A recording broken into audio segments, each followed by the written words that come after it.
record this. Um, but I wanted to share a couple of things, and while we're waiting for Molly to come back on, I thought I would share some things. I'm not in my office because you don't see my files and stuff behind me. So I'm not at my computer, so I can't pull it up. But I got a resource earlier this week, a workshop on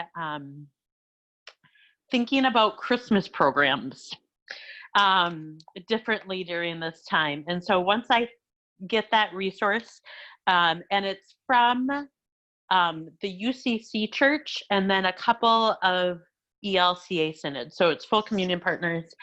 So I will get that information up on our synod's Facebook page, but it's like a workshop to think. As a synod staff, we're putting together an Advent program for stewardship. And then we are starting to pull together some resources for Christmas, because, Christmas won't look the same this year. So just know that stuff is being worked on and thought about. And I will share that Christmas program resource.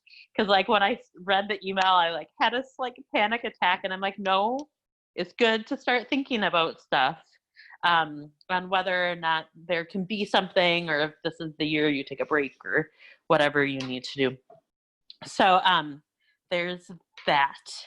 And I wanted, for our opening devotion, to read to you from the key Bible phrase passage for the youth gathering. I'm wearing my Boundless quarter zip, and I'm glad, thank you, Molly, that we didn't put the year on this. I have a couple things that have the year on it, but this one I don't need to wear a sticker to cover anything up on. But the theme passage is from Ephesians, using the CEV. I kneel in prayer to the Father. All beings in heaven and on earth receive their life from God. God is wonderful and glorious. I pray that God's Spirit will make you become strong believers, strong followers, and that Christ will live in your heart because of your faith. Stand firm and be deeply rooted in God's love. I pray that you and all of God's people will understand what it is called wide or long or high or deep. I want you to know all about Christ's love, although it is too wonderful to be measured. Then your lives will be filled with all that God is. I pray that Christ Jesus and the church will forever bring praise to God. God's power at work in us can do far more than we can dare ask or imagine. Amen. I'm picking this theme is even more apt. So yay, Holy Spirit and the theme creation team for that work. So as a way of introducing, I'd like us to go around, and you can pick the next person. I will write down who has spoken, so you don't, if you need help, you can phone a friend, and that would be me, and I can let you know. So I want your name and your context, and then a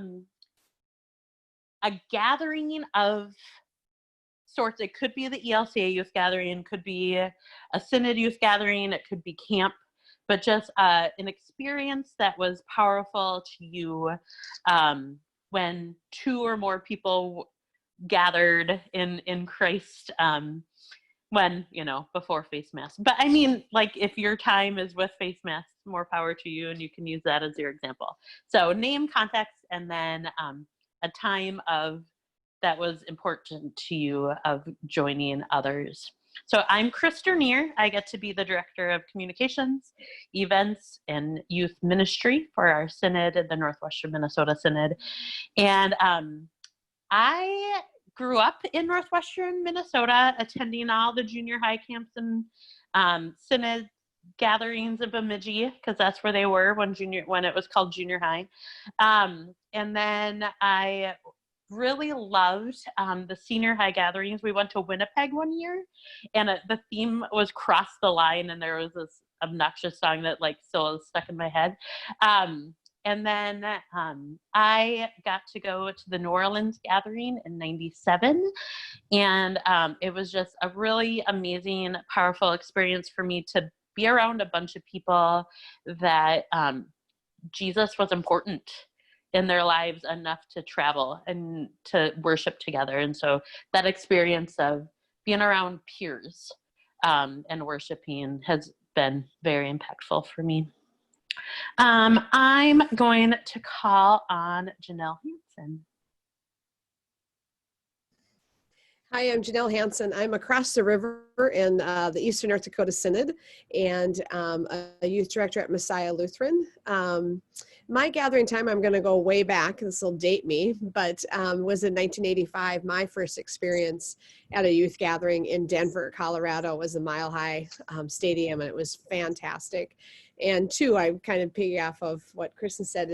I grew up in a small community in North Dakota, and so to go to this place and see all of these people surrounded and wanting to learn more about Jesus was just so impacted in my life.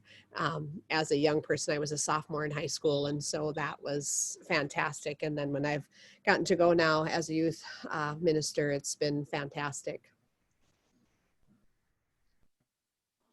You want to pick the next person? Yep, Julie. Hello, everyone. Julie Wilson, Good Shepherd in Moorhead. I would say was it 2000 St. Louis? And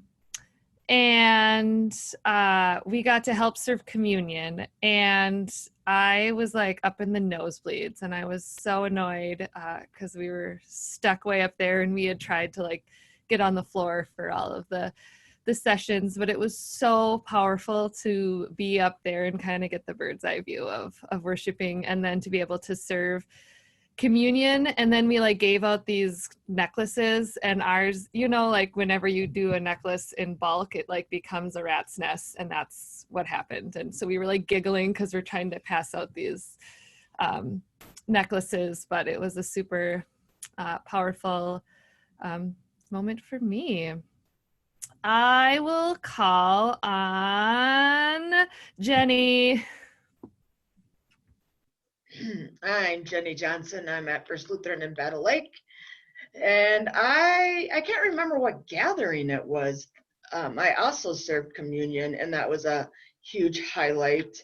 I can't remember what gathering it was, though. That's sad. But serving communion was a highlight. So yeah, I'm going with that. You're a little bit older than me, so was it Atlanta? Maybe? Okay. Jenny, call on the next person. Diana. I'm Diana. I'm also at Lutheran Church of the Good Shepherd in Moorhead. And I'm going to go back to my first summer working at camp, because I remember showing up just so anxious that first day and being like, what on earth am I doing here? This is not my place. And then everyone was so welcoming and made my first camp friend. So it was just super powerful to go through that with so many new people and have others feel the same way and know that we are in the journey together. And I'm going to call on Madison. Good morning. I am Madison Crane, Director of Children, Youth, and Family Ministries for Redeemer and Zion Lutheran Churches in Thief River Falls. And I have to admit that I never attended a national youth gathering, varieties of reasons, but those group experiences, I attended a camp for kids with type 1 diabetes growing up, and that's where I started to fall in love with that camp. That became second home. And I think the thing that was very impactful was the welcoming that they would do when we go through the instructions of like do's and don'ts, like, you know, there's like 3 rules.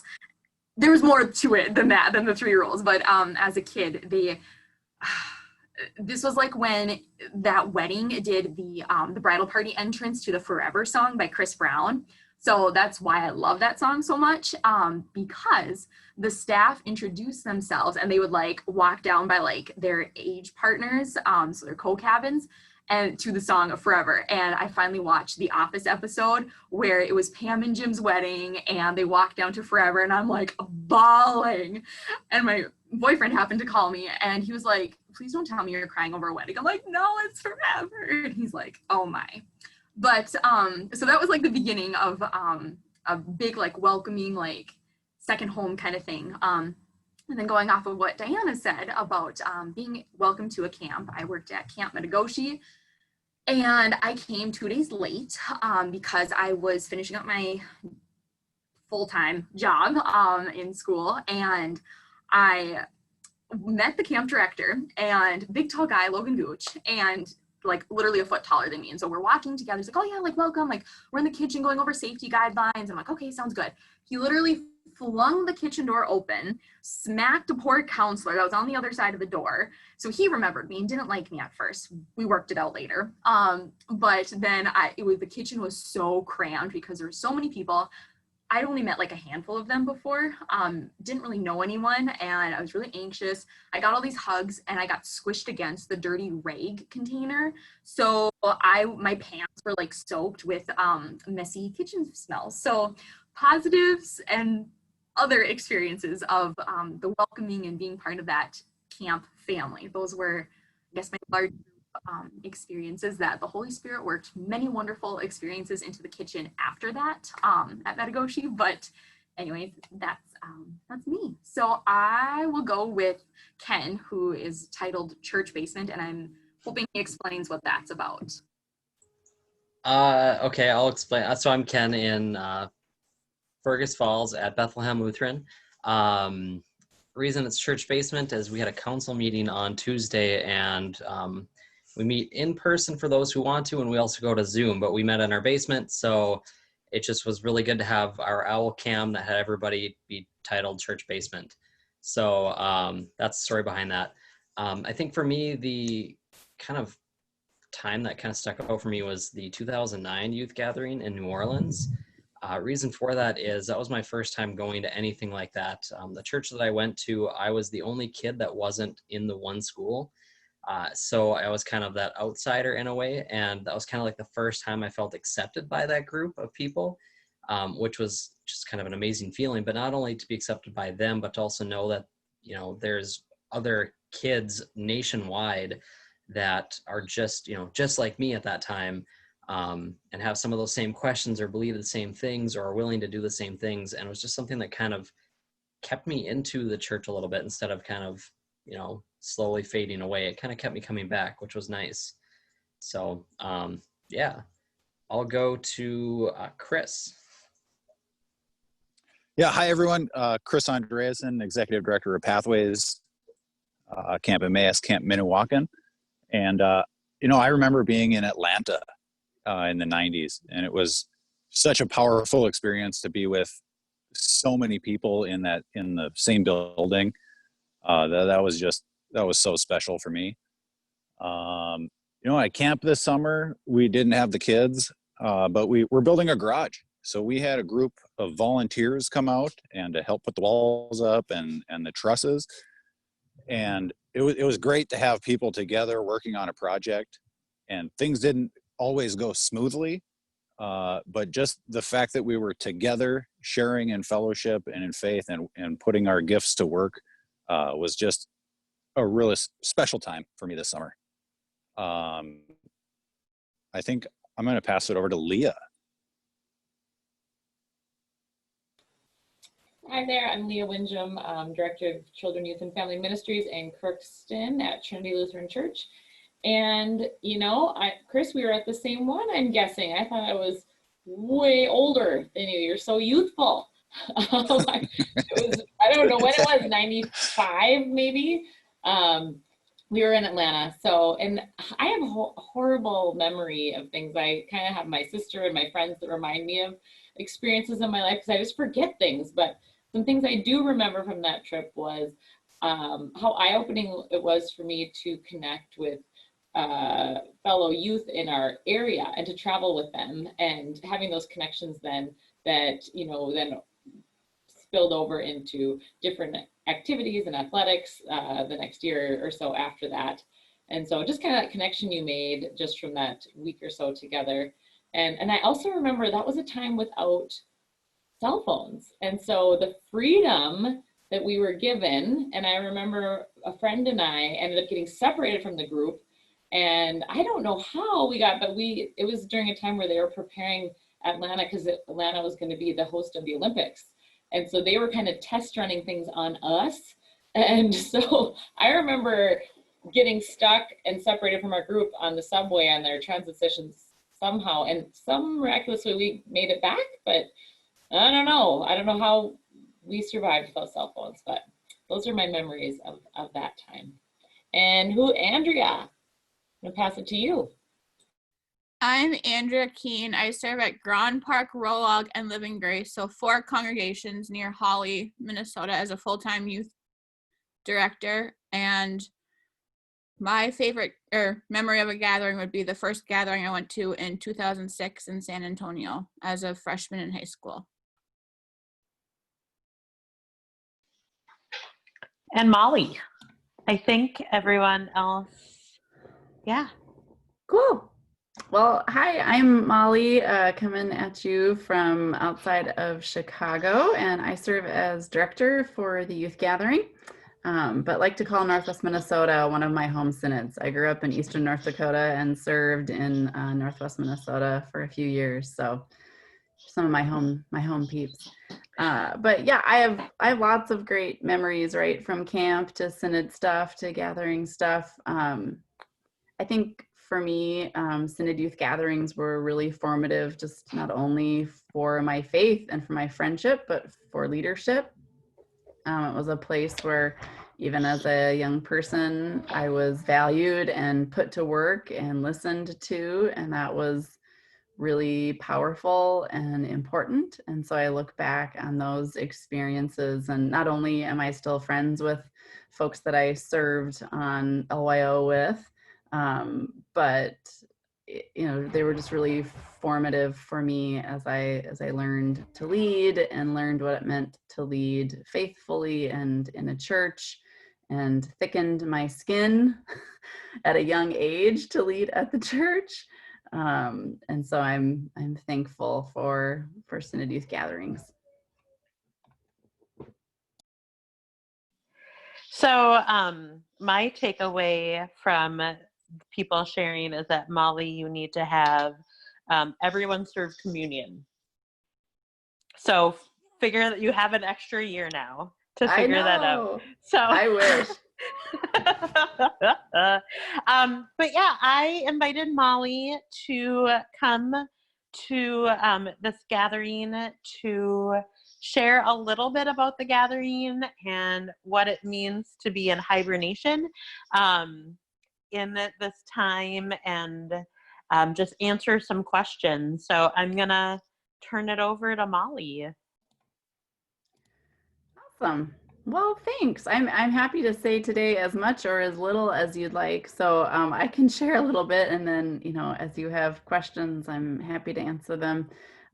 First, I just want to say thank you for your support. Several of you have offered that individually, but just kind of as a collective whole, youth workers across the country have just been really supportive since we made the announcement. I know it was a weird summer for everyone, and all of us were making decisions and plans that we never thought we'd have to make, right? And so this was certainly one of them. And as you can probably imagine, it takes a lot of moving pieces and partners to make a gathering work. And evidently it takes just as many of those to postpone it.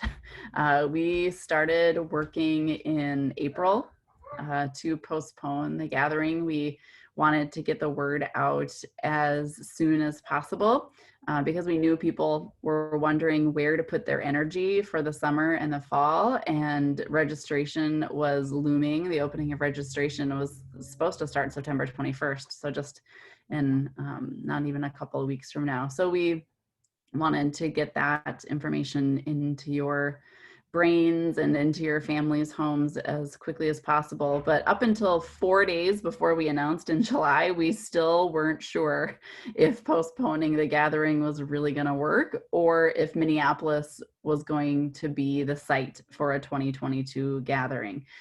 So please know we weren't like holding back on you. The final pieces really fell into place. And then we said, go. And actually, I would say 9 out of 10 pieces were in place. And then we said go and just hoped everybody else fell in line. But yeah, it came down to the final hours and days of negotiating.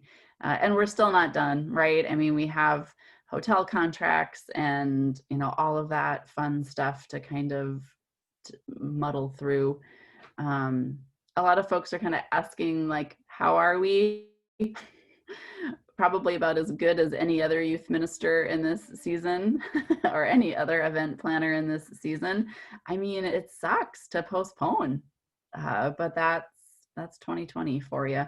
And so whether you work at camp or in a congregation, I'm sure you've had to cancel or postpone or change plans for some of your own ministries. Our service learning project manager, Chris Bierke, who some of you might know, she's down in the cities. I had to furlough her until the spring, so that also was rough. Luckily, there was a team here at Churchwide that was looking for some temporary work, and Chris's skills matched up pretty well, so she was able to pick that up. So that at least like relieved my guilt. She has a paycheck and she's doing meaningful work, and we'll pick her back up in the spring. All of our teams, all of our planning teams are in hibernation, which basically means that, you know, once everybody kind of got the word and did a final check-in with their team starting in August, none of our teams are meeting or moving forward with plans. They're all just kind of taking a deep breath. Partially because we've asked them all to extend their time with us for a year. And so we just kind of wanted to give them this little break because, hey, they have lives that they're trying to figure out too, right? They're working in churches or synod offices, or, you know, figuring out how to teach their kids while they're at home. And so recognizing that this fall was just going to be different for everybody. So they're all in this kind of hibernation phase. I'm really thrilled and so thankful all 14 of my team leaders are returning, which, you know, I mean, like asking somebody for another year of their life, not knowing really what you're asking them to get into is tough. So I'm really thrilled that all the team leaders and most of the team members are staying. So, and Michael and Justin and I in the office are just figuring out what this fall is going to look like. You know, like I said, there's more than 200 contracts to update. So there's definitely going to be some computer time and some negotiation and all that. You know, hotels are in crisis mode. And, you know, whatever it was, Marriott just announced another 20% of their corporate layoff. And, you know, so hotels are kind of in panic mode. And so to be losing money that was going to be coming to them next summer, even though we're still coming in 2022, you know, it's hard for them to let go of those 2021 contracts. So, so that's what we'll be working on this fall, as well as, you know, like fun things. Justin, our communications and admin guy, we've been talking about doing a gathering t-shirt day for a long time. And so like now this year we're doing it because he has time to like organize a social media campaign. And so October 6th, we're doing a gathering t-shirt day across the country. And it'll be fun just to see adults and kids too, hopefully wearing their shirts with pride as they zoom into different classes and meetings and things. I'm also hoping to get a jump on 2024. I had signed contracts, a year ago for 2024. And with the postponement, we're really losing our regrouping and high level planning time that we usually get the late fall and winter after a gathering. I mean, that'll be gone. So I've got to kind of get a jump on that. So that's kind of what our fall and all that is looking like. And I think we grieved together a little bit about all of this, and trying to listen to folks who are grieving the postponement of the gathering, especially for the high schoolers that will graduate this year who won't be eligible to come as participants. I think that's the biggest thing we heard, and we knew that would be at the top of people's lists because we are holding to our regular kind of age limits for registration. And so people are grieving that, and I get it, right? Like, one more thing that seems to be taken away from our kids because of COVID. But so yeah, Chris asked me to share a couple of things specifically, and then, like I said, I can, answer any questions. One of the things that folks are wondering, or maybe you're wondering, is what you should be doing right now to prep for the 2022 gathering. And I think for right now, you don't have to do a lot. I would say, hopefully, you've shared with your potential participants the new dates and, all of that information. We're working to rebrand all of our resources. We're going to have a new poster available and those kind of things for promotion. We actually, right now, if you go to the website, we have a cutout designed that you can print on your color printer, cut it out and just slap it over your old poster. And it has the new dates, and there's a little strip you can do for the side with the new hashtag. So until the full poster, is coming out, we're not going to mail out a new poster, but there will be something available. So I think right now, especially if folks are in your building at all, just that visual reminder, keep it up on your door or your bulletin board or whatever, and just let folks know that, yes, this is still happening, and just it's going to be a year later. So I think that is the biggest thing. Just that visual reminder. And then when the calendar flips over to 2021, then you're kind of at that 18-month timeline in the Gathering Handbook. If you haven't downloaded or purchased the Gathering Handbook yet, it's a great resource, whether this is your first time leading kids or your 10th time leading a group. It's just a great resource overall. And one of the things in there is a planning timeline. And so just to kind of start at that 18-month mark, and maybe you did some of that work last winter and spring, and so you just need a refresher with families in your congregation, or maybe you're kind of laying out your plan right now because, well, the world kind of turned upside down last spring. So, however that works for you. So I think, yeah, right now your energy needs to be on your local ministry and on your kids who are stressed out about school and life. And so we really just hope that you can, put your time and energy with the kids. The other thing that people have asked about and is fundraising. And we put together a resource at the beginning of the summertime, just with some ideas and kind of best tips about fundraising online or fundraising when you're not in person, because I think the reality for most of us is that we won't be in person a whole lot this fall and winter. And so that resource is on our website right now, elca.org/gathering, and then just click on resources. And it's just like 10 of the best ideas that we curated from people like you and our own little brains from across the country. And then just some like helpful tips and tricks for online fundraising or virtual fundraising versus, something you do in your fellowship hall. So that is there too. Some of you maybe have funds that you've already started raising, or from a trip that got canceled last summer that you can squirrel away.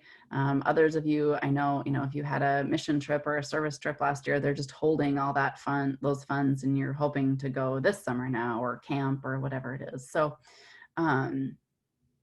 we know that fundraising is going to look different for folks for the 2022 cycle now. So we, wanted to at least throw some of the best ideas that we could find out there. So I don't know if that's helpful, or what questions you might have, or ideas you want to throw out.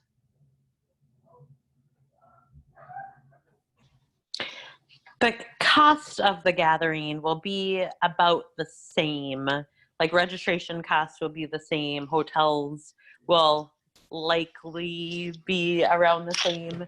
And so like for us in Eastern North Dakota, Northwestern Minnesota, we have like probably less transportation and less like travel time stuff, but like the overall gathering cost will be about the same, right, Molly? Yeah, yep. So we're holding registration costs steady at $350 early bird. And then we're starting, as we start to get information about hotels, it's looking like there will be about a $10 per room per night increase. If you were to, look at all the properties and average it out. So there will be a little bit of an increase, which we would have seen a little bit of that just, another year, you can add 2 or 3%. But like I said, they're also being a little bit fussy about losing 2021 business. So it'll be about the same. So that averages out to maybe, if you have 3 or 4 to a room, another $15 per kid for hotels.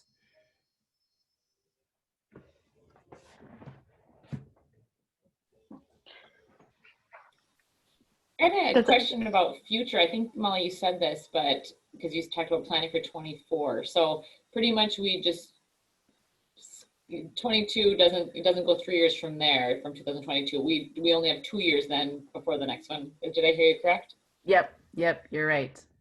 You're absolutely right, which is crazy, right? Like we'll get done in Minneapolis the end of July and registration for the next one will open 14 months later.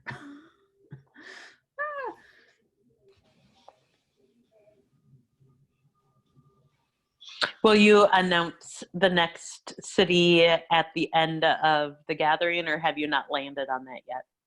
Nope, we'll announce at the end of the gathering.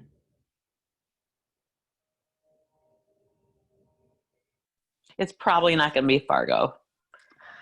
People were really Sorry. pushing for it, I was, but the Fargo Dome can do a lot of things.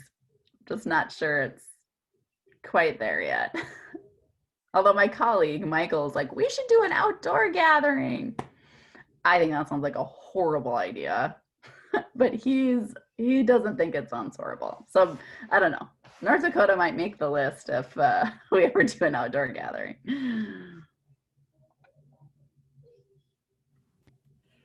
So Molly, we have our neighbor girl, she goes to a different church, but she's going to be a senior and she was so looking forward to this gathering. And so I told her that she can be a volunteer, right? And when does that stuff open? So that'll open next spring. So next May for the general volunteer corps, and then Servant Companions, which is that special spot for young adults to help with service learning groups, that will open next November. So we're going to we're separating them. They used to all be at the same time. So we're going to try Servant Companions later, hoping that young adults have a little bit more of their life figured out. The attrition, when folks had to apply in May, 13 or 14 months out, the attrition of young adults was just so much, and it was just so hard. So they'll be able to apply November to January, 21 to 22. And so hopefully, they'll still get their internship in May and quit, but hopefully less of them. We'll see. Worth a try, right? Thank you. Yeah. So is it, Molly, that the volunteers have to be 21, or is it 18, 19? Where is that at? So in order to be an adult leader, you have to be 21. In order to volunteer, you just need to be a year out of high school at the time of the gathering.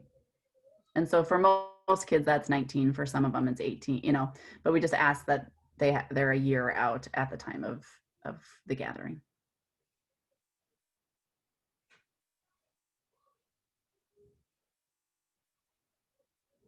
And it really is a cool way to experience the gathering. I know it's not the same as going as a participant, but it really is a cool way to see the gathering. And hopefully they were there in Houston. I know not everybody had that opportunity, but there were a lot of them there. So, hopefully they were able to do that and won't entirely miss out. But yeah, I know they're bummed.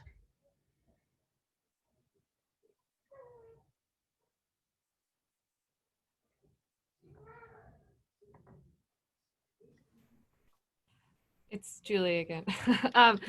How can we as congregations, synods continue to support you guys at Churchwide? I appreciate that.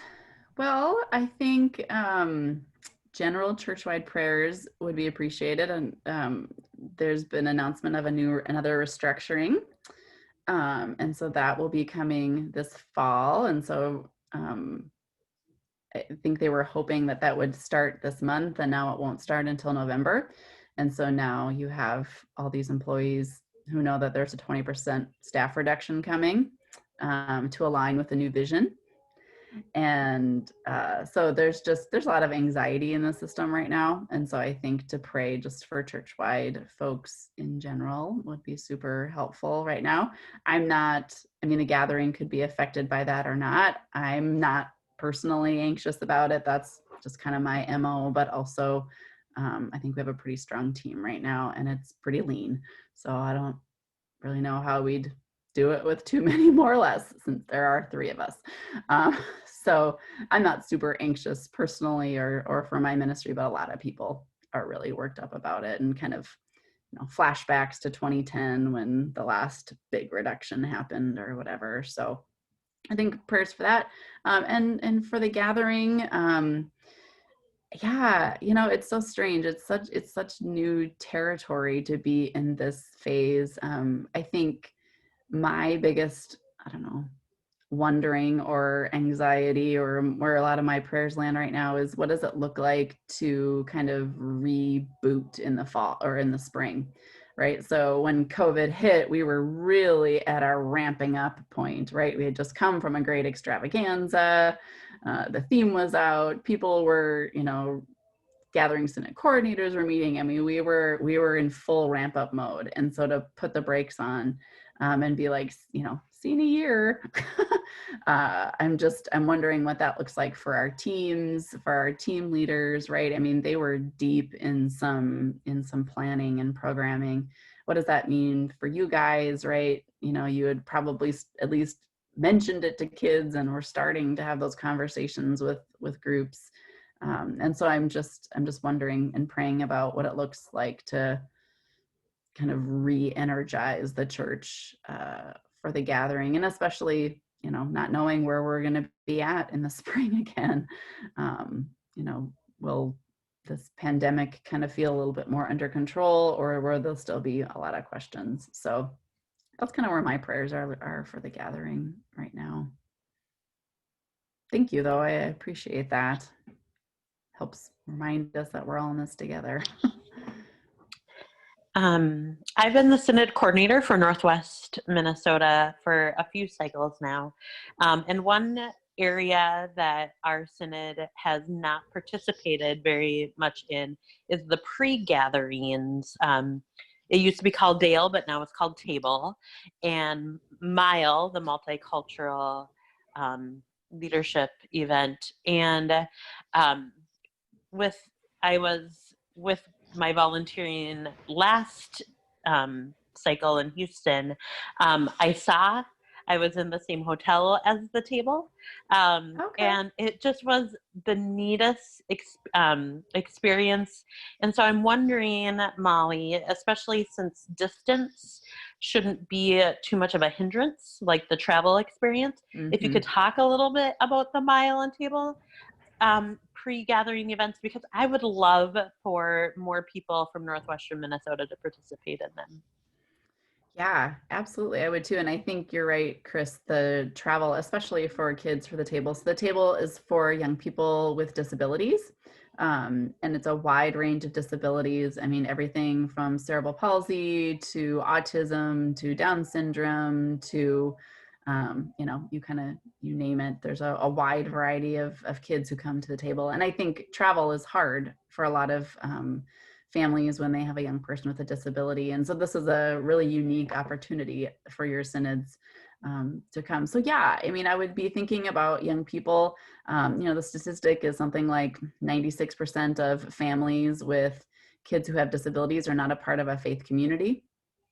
And so you probably I don't know, maybe don't have a kid in a wheelchair or a kid with Down syndrome or, you know, a young person on the spectrum as part of your ministries. But they're out there.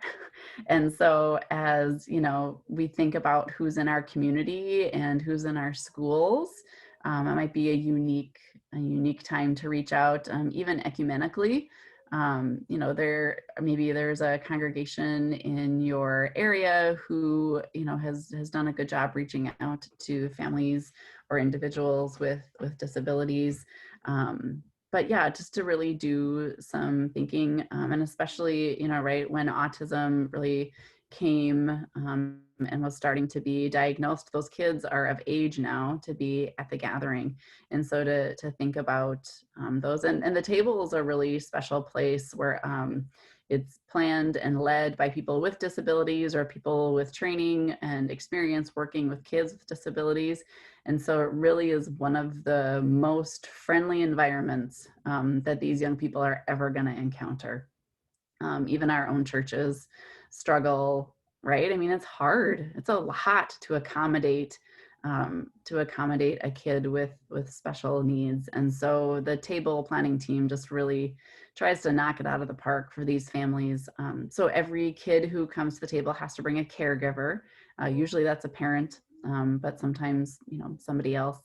And then there's programming for those parents or those caregivers too, which I think is almost just as big of a gift as having a space for the kids, is just to have a space for these caregivers to talk about what this is like, but to do it in a faith setting. To do it in a place that's just kind of wrapped in prayer and some understanding. And because people come from all over the country, there's also an ability to be a little bit more vulnerable, I think, because you're probably not going to see these people again. And so you can speak openly and learn honestly. And so, yeah, the table is a pretty special place. It's for young people in high school or the equivalent of high school. I know a lot of kids with disabilities can continue through high school until 20 or 21. I'm not sure what the laws are in North Dakota or Minnesota anymore, but oftentimes you'll have a 19 or 20-year-old who's still in high school or the equivalent. So yeah, I really encourage you to think about that and how you might be able to reach out to families. And then the Multicultural Youth Leadership Event, MILE, is for young people of color or whose first language is other than English. So again, you know, think about the young people in your midst. It used to be that MILE was something you came to as a congregation. But what we realized then is that there's a whole lot of kids of color in our church who are missing that opportunity. And especially in places like Northwest Minnesota, right? Where there's like a onesie, twosie. Oh, we have that one family, right? Or, you know, Jenny's adopted, and she's a young person of color, but because the whole congregation isn't a congregation of color, you know, they haven't had that experience. And so now we're saying, yes, send the onesies and twosies. They just have to come with an adult leader, and then they'll meet up with the rest of your group after the gathering. And so we're trying to be a little bit more accommodating for MILE so that all kids of color who want to come can have that opportunity. So yeah, I'd be thinking and starting to plant those seeds. It can be kind of scary to go early for a special event and to, you know, we have young people with disabilities who come to the gathering, young people of color who come to the gathering who choose not to do the pre-events. And we've started to do a little bit of research and asking of why. And overwhelmingly, the answer is because I wanted to ride the bus with my group. Like a part of me gets it. Another part of me is like, okay, like missing out this really great this really special opportunity, but that's what it is. So I get like separating from the group when you maybe already feel a little separated from the group because of your abilities or your ethnicity. But I would really encourage you, and there are people who, I don't know if you've had somebody go to the table from your synod recently, but there are folks who have been to MILE or from your synod or from neighboring synods. And so especially now in this era of Zoom where everybody's just used to it, it wouldn't be hard to connect you with another young person or another adult who can, you know, do a little testimony about why it was cool they went to Mile or why it was neat that they went to the table. So feel free to reach out to Chris or to me, and we can figure out somebody to, you know, it's one thing for me to say it. It's another thing for a kid who went last time to to say it. So yeah, that'd be great. We'd love to have more Minnesotans at both of those events. It's like the one place you're not well represented. Right. Like I think in the last like 2 or 3 cycles, we haven't had anyone from Northwestern Minnesota there. And I've done a little bit of reaching out to congregations near the reservations. And because when I learned about Mile this cycle, and they're doing some neat Native American things, part of their work. And so it's too good to not go. Like the more I learn about it, the more jazzed I get. And I'm kind of cynical and kind of harsh on things. Yeah. So I'm just really pumped, and I want people to be able to experience it. Absolutely. Yeah, if it would be helpful. So Kelly Sherman Conroy is our Mile team leader, and she's Lakota. If it would ever be helpful, Chris, for her to maybe make a direct connection to some of your congregations, I think she'd be totally willing to do that. She probably knows folks. The American Indian community is not large in the ELCA. So, but if you want her to reach out, I'm sure she'd be happy to do that. Because yeah, the American Indian population in Minnesota, I don't think has ever been, not since I've been involved with Mile since 2006 or 2009. So yeah, not for a long time. Or North Dakota for that matter. Well, Janelle's not on anymore, but yeah. Does anyone have any other questions for Molly? I do. I was thinking about this, and I was like, oh yeah, we're talking about this at our next youth meeting. And so I know that in previous conversations with families about their interest in attending the gathering, they're like, well, we're on the fence because it's going to be down in the cities, and they were comparing it to being in their backyard. And so one of the ideas that we've been kicking around is to eliminate the cost, because the schools had been providing so many other, like the French club was going overseas, or they're going to go to Europe. And so there's all these opportunities for kids to travel and have these incredible experiences. But I've noticed, and maybe it's a Thief River Falls thing, it's the Minnesota thing, but hospitality, and that radical hospitality, focusing on that. And I think that that's a strong gift in Minnesota. And another youth director from our synod, actually, we've been talking about how we can be that host, and not just Minnesota nice, but beyond that, and to provide that more foot washing service, kind of in depth. And we were thinking of if we went down, and whatever the service projects may be, because I know that has been a highlight for many of the youth who have given their testimony about the youth gatherings.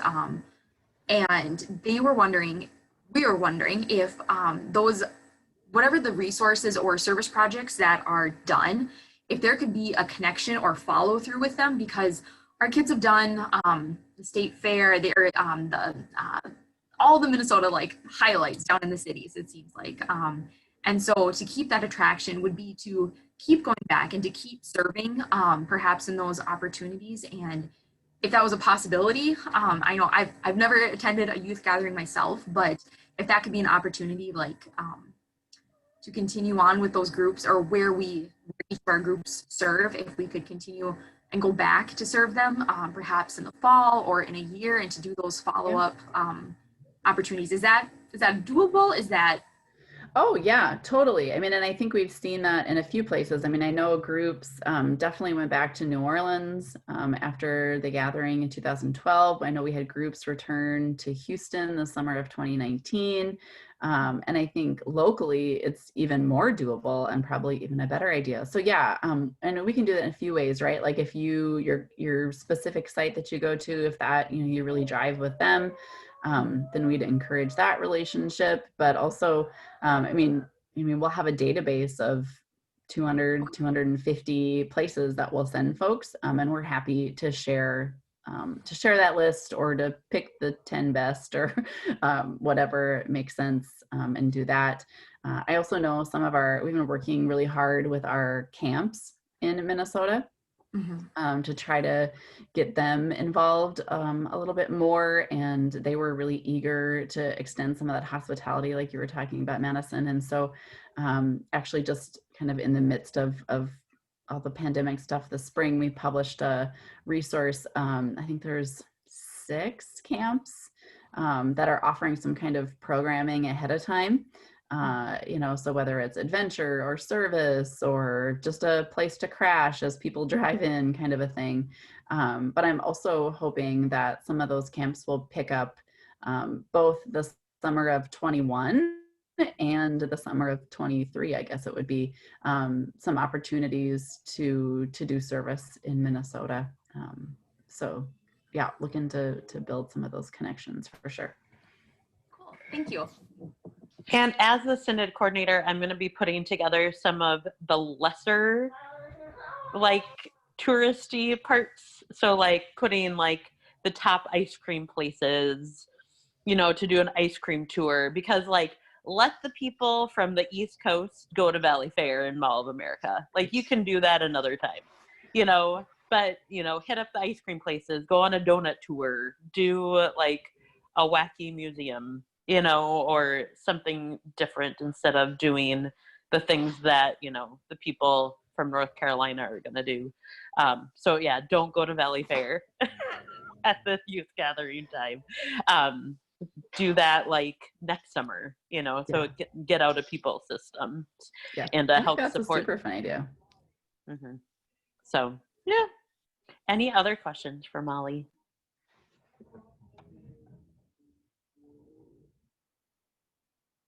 Well, it was fun seeing your faces.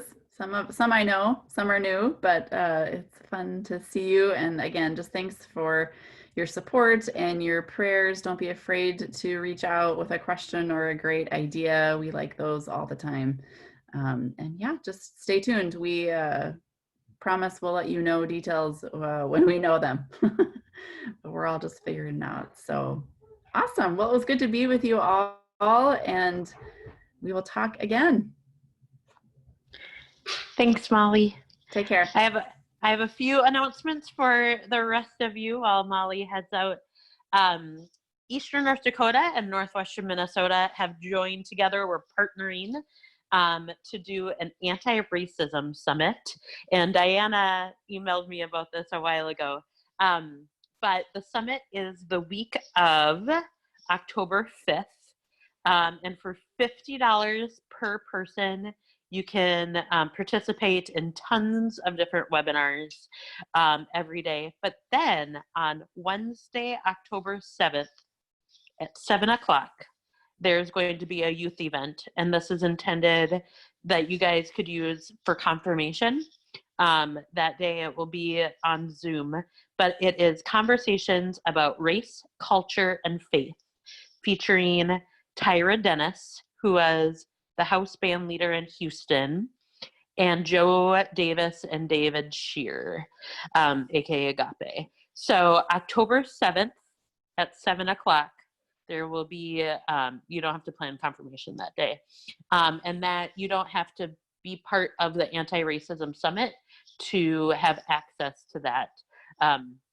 I just got this information officially yesterday, and so I will be working on the promo of that event, but it's open to anyone, even if they don't participate. But there's going to be some really great things. Joe Davis and Dave Shear are going to do a 3-part series condensing their Next Faithful Move workshops. There's going to be a COVID and race, COVID in the Old Testament, race and the Old Testament, race and the New Testament, Latinx, turning points. There's just going to be lots of great opportunities. So I invite you to participate in that. And the day before is the t-shirt day, the gathering t-shirt day. So October 6th Gathering T-shirt day. October 7th is the Anti-Racism Summit, and I'll be getting the information out about both of those. And I will try to find that Christmas program webinar and get that to you all. And I'll post that. But I have all of your emails, so I can just send that directly to you, and then I'll post it on the social medias as well. The youth gatherings theme reminds me a lot of one of my favorite passages in Romans. And so I'm going to read from the Message translation, Romans 8. Do you think anyone is going to be able to drive a wedge between us and Christ's love for us? There is no way. Not trouble, not hard times, not hatred, not hunger, not homelessness, not bullying threats, not backstabbing, not even the worst sins listed in Scripture. None of this phases us because Jesus loves us. I am absolutely convinced that nothing living or dead, angelic or demonic, today or tomorrow, high or low, thinkable or unthinkable, absolutely nothing can get between us and God's love because of the way that Jesus, our Master, has embraced us. And I've been clinging to that a lot because COVID has a lot of bummers, right? Like, we were in March not thinking that we would have to figure out a different way to have a Christmas program, right? And we can hope and pray that things go a little bit faster, but we can't like bank on it. We have to plan pray for the best, but expect the worst, or there's a saying like that. And then I was part of a group that talked about the meaning of gathering and like why people gather. And we ended our cohort with this prayer and this blessing. And so I wanted to end today's with this. May God bless us with discomfort at easy answers, half-truths, and superficial relationships, so that we may live deep within our hearts. May God bless us with anger at injustice, oppression, and exploitation of people, so that we may work for justice, freedom, and peace. May God bless us with tears to shed for those who suffer from pain, rejection, hunger, and war, so that we may reach out our hands to comfort them and turn their pain into joy. And may God bless us with enough foolishness to believe that we can make a difference in this world, so that we can do what others claim cannot be done, to bring justice and kindness to all our children and the poor. Amen. I'm grateful for all of you and for the work that you do. And yeah, praying for you all. And if there's resources you need, please reach out to me, because I've been digging deep into resources to try to find things to help you all. So yeah, thank you.